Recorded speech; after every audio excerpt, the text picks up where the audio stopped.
He's the 10 million mile man, Robert James LaPlante of Manistee, Michigan. He's lived a life many of us can only dream about or read about in adventure magazines. In a career that's taken him around the world, he's met many luminaries of the 20th century. He's sipped whiskey sours with Ernest Hemingway in Venice, chatted with Albert Schweitzer in East Africa, President Harry Truman in Washington, D.C., and was the personal backstage guest of Duke Ellington. What type of career could this man have had that would take him around the world to some of the world's most exotic places? Robert J. LaPlante is a diplomatic courier of the United States of America. We still use the word "is" because he is officially on call if circumstances warrant, but mostly he's retired, living in his rusty cabin along the northern shores of Lake Michigan in his beloved Upper Peninsula. We learned of Robert's exciting life by way of his unusual fireplace.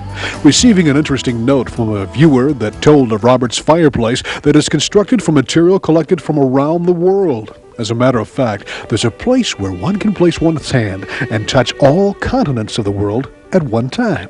In a recent visit to Robert's home just out of Manistee, we were welcomed and invited inside for a fireside chat with this fascinating man.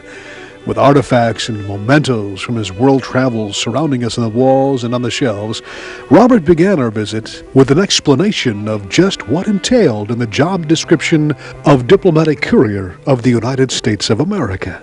Well, there are a few people in this country who are selected, studied, trained, and sent out with the most important information our country has. And the information is so important that we have to put a body between the pouch containing the messages and ourselves. And we want to keep it away from praying eyes and hands, and it's a very high honor and a great adventure at the same time. I bet it's taken you to all points of the world, hasn't it? Oh, I can't believe it. I'm home with bad eyes now, but I think my total of countries worked in is 197. My mileage is 10.8 million miles, and that's why I call my book the 10 Million Mile Man. Oh, my goodness. This is a copy of it right there, the 10 Million Mile Man. What in the world got you into the Diplomatic Courier? It's a long story going back to World War II. When I was in the Pacific, and I would make an occasional communication run to some island for my ship. And I would run into these civilians wearing trench coats and fedoras and whatnot. And I said, "What are you guys doing out here? You're going to get your head blown off. This is a dangerous part of the world." They said, "Well, we got all shot up at Pearl Harbor, and the government decided that we were good material for the Diplomatic Courier Corps, and that's what we are. We're diplomatic couriers." I said, "What's that? I've got to check into this." So after I was a GI Bill student at Michigan, I applied, and it took me several years to do it. But one day I was extremely fortunate to have been selected for the Corps of U.S. Couriers. Of whom there are only 51 were at that time, but I suppose it's about 70 nowadays. And it's quite interesting that we have some lady couriers. And your cabin, your cottage, your home here in the Upper Peninsula is kind of a living or a museum of your past. I mean, you've got all sorts of paraphernalia. You've got autographs from a lot of different very influential people in the world. And you found a place here in the Upper Peninsula to call home. Why do you love the Upper Peninsula so much? I mean, why? This is where I originated. This is where you originated. My grandfather was a pioneer here in 1881, and I gave it the name Fitzgerald Forrest because I love the man. And we lost him, of course, but it's a place that I can really associate with. I used to run up and down that beach here barefooted, and here I am living in my own homeland. It's the best of the 197 countries I've seen. I was going to ask you, what would comparing this to all the world, there's no place like home, I guess. I think that's more than an axiom. It's a verity. Right. And in your travels, we were drawn to this story of you, Bob, and in your travels through a person who told us about your amazing fireplace and how if you stuck your hand in the fireplace, you'd have the ability to touch all corners of the world. Is this true? Is this? Yes. May I demonstrate that for you? That. Okay. And this is the fireplace here. You put your hand right there, you're touching 7 continents. That is to say, you are touching the entire Earth. And a piece of the Berlin Wall, and a famous little town nobody knows about called LaPlante, South Dakota. The center of the universe. But how in the world did you just packed up the stones and as you were in your travels? I have a stone collection, actually, from Viking ruins, where I was an excavator, archaeologist, up in Newfoundland and Labrador. And I kept picking up stones, and one day I said, I'm only lacking 2 stones. I think one was Asia through an oversight, and the other was Antarctica. So I made it my trouble to get to Antarctica twice. And so I have an Antarctic stone, South American stone, Asian stone, Australian stone, Asian, European, North American, all here. My goodness, that is something to say.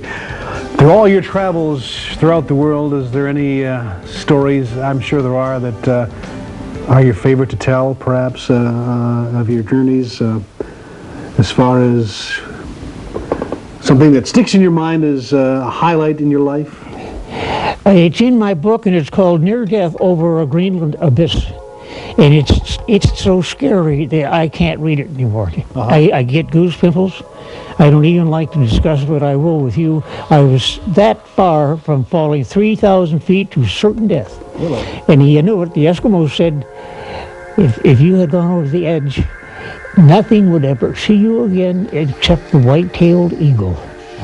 Because no human can walk down there. It's so wild. What took you to that part of the world? Oh, a salmon safari.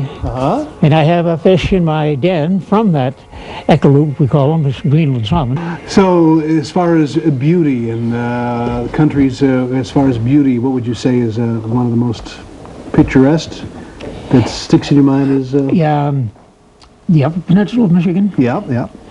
Austrian Alps. Oh, yes. Scandinavia, especially Finland and Sweden. I spent a year in Sweden as a graduate student, among 5 other universities I was I was a starving student until I was about 30. And I'm a single parent, glad to be one, and I've learned a great deal from it. I get along beautifully with my son. He's a big kid now, going to school in Europe. So he's a world traveler too. That's in his blood, in a way? Yes, he is, yes. He just did a trans-African trip with his girlfriend in an old Volkswagen, Oh, yeah. Just a marvelous trip that they had. Well, that does sound nice. Interesting. So what would you say to a person who had the desire to do some traveling like that? Is it something that is really worthwhile? I believe an extended journey, not less than 6 months throughout the world, is the equivalent of a PhD. Really? And it's very humbling. You find out that people's similarities are greater than their differences. That's a tremendous lesson. Yeah, it is. Whew. we're like more than people would like to stop and think and believe. Yes, you start to recognize the similarities. Even in some remote place like Tasmania, I found people who were very similar to us. And so it goes.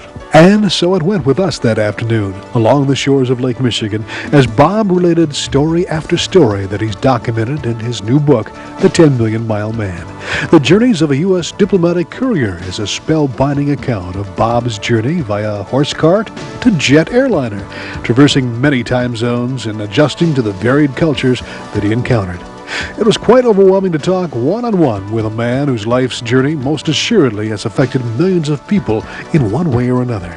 It became even more overwhelming when we found out that Bob was not only a U.S. diplomatic courier and explorer, but also archaeologist, a jazz musician performing in 36 countries, and a prolific writer with several newspaper articles and 2 academic volumes titled The Viking Surge and They Sold Their Home. With a bachelor's degree in political science and a master's in Scandinavian history, he also found time to serve his country in World War II as a naval combat officer. This Michiganian truly has lived a full and exciting life, a life you can now get a glimpse of through the pages of the spellbinding stories in The 10 Million Mile Man. With these words by Oliver Wendell Holmes, Jr., Bob begins his book. As life is action and passion, it's required of a man that he should share the passion and action of his time, at peril of being judged not to have lived. Well, with the publication of The 10 Million Mile Man, if Bob were judged today, he would be most definitely judged a man who has lived life. We thank Bob for his kind hospitality that day and for sharing his life with Michigan Magazine.